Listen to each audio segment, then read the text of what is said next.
Hello everyone, welcome to quick current. और आज हम करेंगे 25 सितंबर के करंट अफेयर। तो चलिए वीडियो शुरू करते हैं। फर्स्ट क्वेश्चन है, भारत सरकार हर साल अंत्योदय दिवस कब मनाती है? ये मनाती है 25 सितंबर को। 25 सितंबर को क्या होता है? इस दिन पंडित दीनदयाल उपाध्याय की बर्थ एनिवर्सरी होती है। और पंडित दीनदयाल उपाध्याय एक राष्ट्रवादी नेता थे। यह भारतीय जनता दल संघ के नेता थे। इनका जन्म 25 सितंबर 1916 को मथुरा में हुआ था। और अंत्योदय का मतलब क्या होता है? अंत्योदय मतलब गरीब लोगों का उत्थान करना, upliftment of the poorest of the poor, गरीब लोगों का उत्थान करना अंत्योदय का मतलब होता है। और 15 सितंबर को इंजीनियर दिवस से सेलिब्रेट किया गया। और इस दिन किसका बर्थडे होता है? इस दिन होता है एम विश्वेश्वरैया का। हाल ही में 17 सितंबर को ईवी रामास्वामी पेरियार का जन्म दिवस होता है। इस दिन तमिलनाडु इनके जन्म दिवस को सोशल जस्टिस डे के रूप में मनाती है। सोशल जस्टिस डे के रूप में इनका दिवस मनाया जाता है। और 17 सितंबर को ही पीएम मोदी का भी जन्मदिन होता है। और उनके जन्मदिन को सेवा दिवस के रूप में मनाया जाता है। सेवा दिवस के रूप में प्रधानमंत्री मोदी का जन्मदिवस मनाया जाता है। और ईवी रामास्वामी पेरियार, इन्हें father of the Dravidian movement बोला जाता है। नेक्स्ट क्वेश्चन है, आईबीएसए के समूह में निम्नलिखित में से कौन सा देश नहीं है? इसका उत्तर है अर्जेंटीना। आईबीएसए समूह की में अभी हाल ही में मीटिंग हुई है। इस मीटिंग में हमारे विदेश मंत्री एस जयशंकर न्यूयॉर्क गए थे। वहीं पे आईबीएसए की मीटिंग हुई है। और आईबीएसए क्या है? आईबीएसए एक ट्राइलेटरल ग्रुप है, मतलब इसमें 3 देश आते हैं। उन देश का क्या नाम है? भारत, ब्राज़ील और साउथ अफ्रीका। ये 3 देशों के समूह को आईबीएसए बोला जाता है। इंडिया, ब्राज़ील और साउथ अफ्रीका। और आईबीएसए का गठन कब हुआ था? आईबीएसए का गठन ब्राज़ीलिया डिक्लेरेशन के द्वारा 6 जून 2003 को किया गया था। और इन तीनों देशों की नेवी आपस में मिलकर एक युद्ध अभ्यास करती है। और उस युद्ध अभ्यास का नाम क्या है? उस युद्ध अभ्यास का नाम आईबी समर है।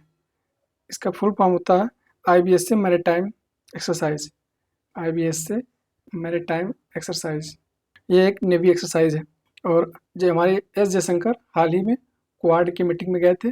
क्वाड मतलब इसमें 4 देश आते हैं, इंडिया, ऑस्ट्रेलिया, जापान और यूएसए। क्वाड का विचार सर्वप्रथम शिंजो आबे ने, जो जापान के प्राइम मिनिस्टर थे, शिंजो आबे ने 2007 क्वाड का विचार दिया था।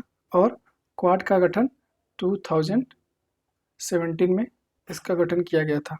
और इसका एम है एशिया इंडो पैसिफिक रिलेशन को मजबूत करना है। क्वाड आपस में मालाबार नेवल एक्सरसाइज करते हैं। क्वाड की बैठक 2023 में जापान में हुई थी। और 2024 में कहाँ होगी? 2024 में ये भारत में होगी। और आईबीएसए का एम क्या है?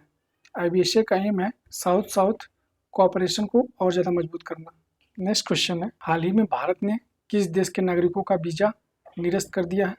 ये किया है कनाडा का। और क्यों किया है? क्योंकि कनाडा में खालिस्तानी की हत्या होने पर भारत सरकार उसमें शामिल होने पर शक जाहिर किया है। इसलिए भारत ने वहाँ के नागरिकों का वीज़ा निरस्त किया है। कनाडा के पीएम है जस्टिन ट्रूडो। और वीज़ा और पासपोर्ट होता क्या है? किसी एक देश से दूसरे देश में जाने के लिए इनकी ज़रूरत पड़ती है। और पासपोर्ट एक आइडेंटिटी कार्ड है। यह गवर्नमेंट ऑफ इंडिया के द्वारा इशू किया जाता है। पासपोर्ट 3 प्रकार के होते हैं। एक होता है रेगुलर पासपोर्ट का कलर ब्लू कलर होता है। और दूसरा होता है ऑफिशियल पासपोर्ट का कलर वाइट होता है। और ऑफिशियल पासपोर्ट किसको दिया जाता है? ये गवर्नमेंट ऑफिसरों को जो दूसरे देश में काम करते हैं उनको दिया जाता है। ऑफिशियल पासपोर्ट का कलर वाइट होता है। और तीसरा होता है डिप्लोमेटिक पासपोर्ट, और इसका कलर मैरून कलर होता है। मैरून कलर ये हमारे डिप्लोमेट को दिया जाता है। और वीज़ा क्या होता है? सबसे पहले वीज़ा का फुल फॉर्म क्या होता है? वीज़ा का फुल फॉर्म होता है visitors international stay admission. Visa एक ऑफिशियल डॉक्यूमेंट है। किसी दूसरे देश में जाने के लिए वीज़ा की आवश्यकता पड़ती है। ये फिक्स टाइम के लिए वैलिड होता है। इट मीन्स कितने साल के लिए हमें उस देश में रहना है। और जैसे टाइम खत्म होगा उससे पहले आपको अपने देश में वापस आना होगा। वीज़ा के लिए वहाँ के देश से परमिशन लेना पड़ता है कि हम आपके यहाँ रुकना चाहते हैं। और इसमें भारत सरकार का कोई रोल नहीं होता है। और पासपोर्ट के लिए पासपोर्ट भारत सरकार द्वारा जारी किया जाता है।